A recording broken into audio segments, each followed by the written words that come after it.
A young college student with a quiet nature and a deep love for computers vanished after leaving her late shift at a mall job, stepping off a bus just a short walk from her dorm. Her belongings were left untouched in her room, and her usual calls home stopped abruptly, setting off immediate alarm for those who knew her steady routines. In the days that followed, a mysterious ATM withdrawal, a misplaced name tag, and conflicting accounts of her final movements only deepened the uncertainty. As the investigation stalled, her family transformed their grief into advocacy, pushing for sweeping changes in how missing students are treated. Decades later, her case remains open, shadowed by unanswered questions and the lingering belief that she was met with foul play.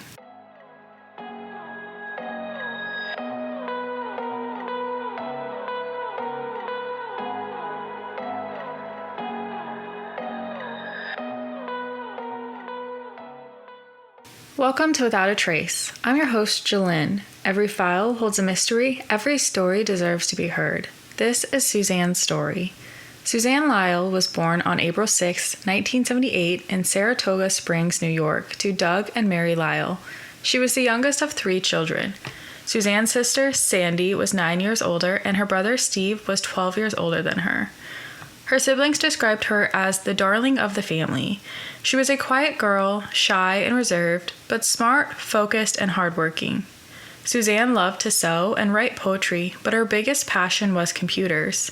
When she was about 10 years old, her dad bought her an old computer. By the time she was 12, she was taking the computer apart and rebuilding it. Suzanne was fascinated by the fact that she could talk to other people over the computer.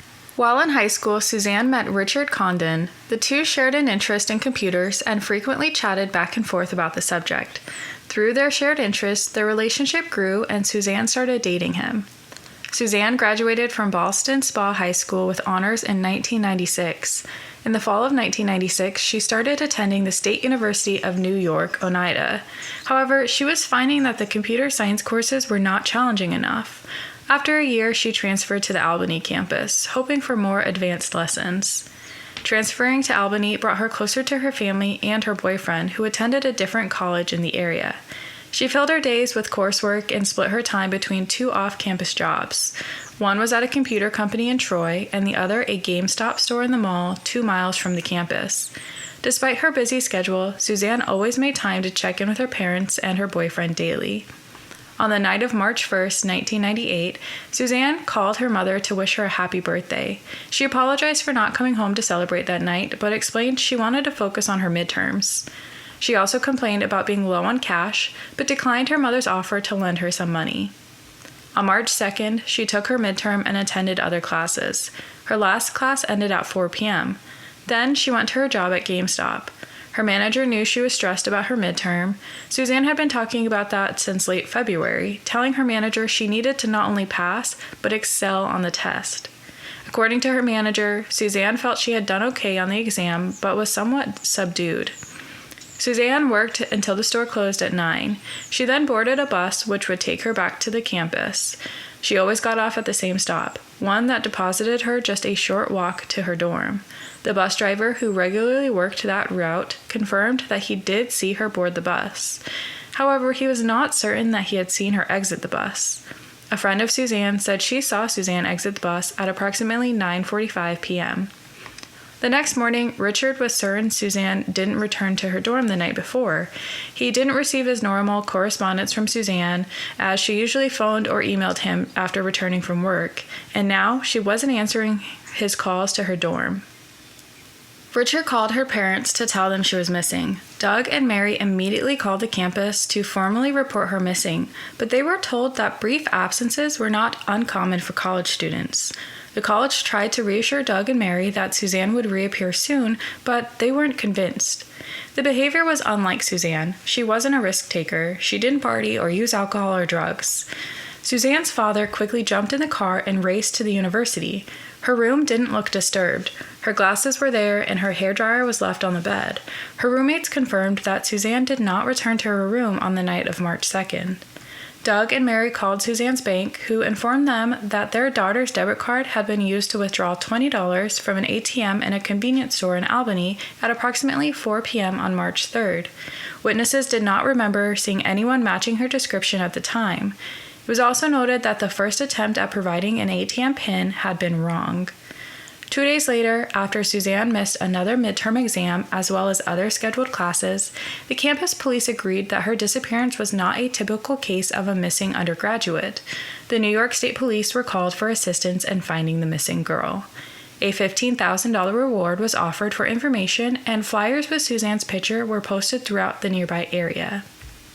In the first month of the investigation, authorities looked into 270 leads and searched over 400 acres.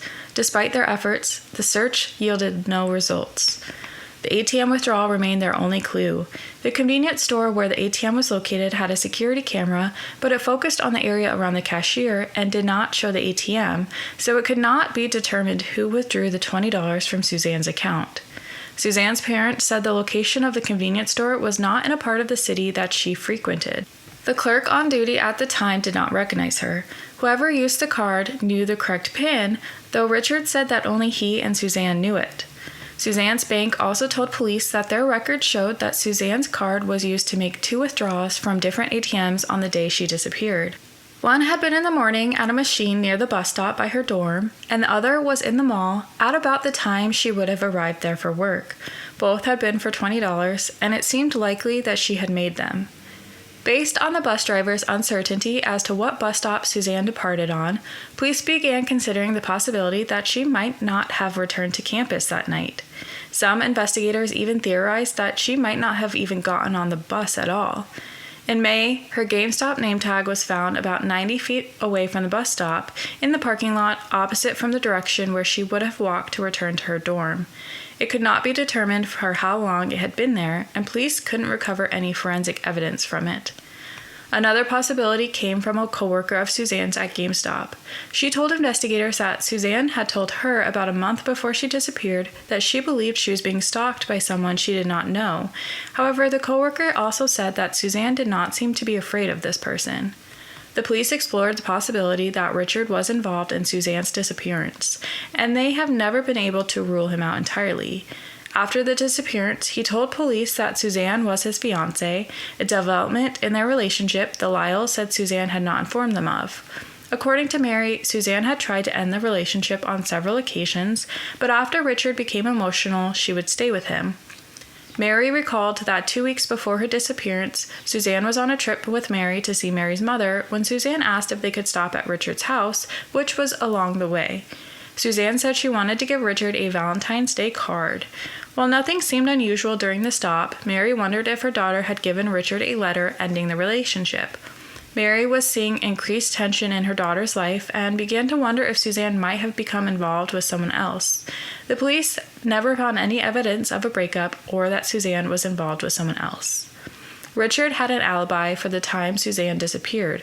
He was playing video games with a friend, and a friend confirmed this.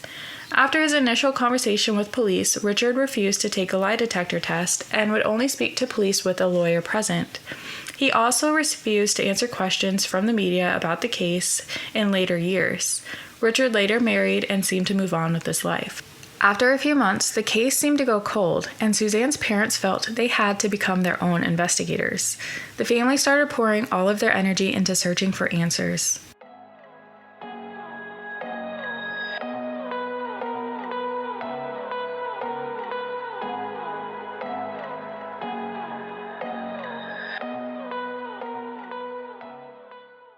Within a year of their daughter's disappearance, Doug and Mary had begun lobbying for changes in New York to address the shortcomings they saw in the investigation into their daughter's disappearance. They reached out to state legislatures who sponsored a bill referred to as Suzanne's Law. This requires colleges and universities in New York to have detailed plans for the investigation of missing persons cases that occur on campus, as well as reporting promptly to the state. The governor signed Suzanne's Law into law on April 6, 1999, which was Suzanne's 21st birthday. Doug and Mary then focused their efforts on getting federal law changed to increase the age at which police must report missing persons to the National Missing Persons Database. In 2003, President George W. Bush signed into law the PROTECT Act, in which the age was increased from 17 to 21. This law also allowed police departments to receive additional services from the National Center for Missing and Exploited Children, such as flyer and poster creation and age progression technology.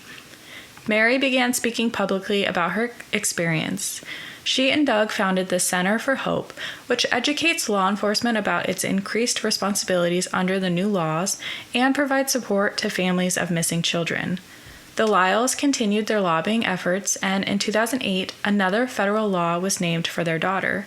The Suzanne Lyall Campus Safety Act enacted nationwide provisions similar to those in the 1999 New York State law. It required that colleges and universities have policies in place that clearly defined the new role of campus, local, and state police in investigating a violent crime or disappearance on campus. Doug passed away in 2015, but Mary continues both their activism and the search. Over the years, numerous psychics have contacted the Lyalls with tips. Many of them have involved water, suggesting that Suzanne is dead and her body is submerged somewhere. Mary has dismissed the tips, noting that there are so many bodies of water in the area, making the information too vague to be useful. However, she persistently experiences an odd feeling anytime she drives across the Crescent Bridge over the Mohawk River. In June of 2016, high-tech mapping was used along the river's bottom. It has not been reported whether anything significant was found. Suzanne's case remains open, and authorities continue to follow up on all leads that come in. In 2018, New York State Police senior investigator John Camp said, "We believe it's a homicide. Is there a chance she moved away? It's a possibility, but the reality is that she's probably been a victim of homicide." Thank you for listening to Without a Trace. I hope you enjoyed our deep dive into Suzanne's disappearance. If you enjoyed today's episode, please subscribe and follow Without a Trace on social media. And join me next week as I dive into another case.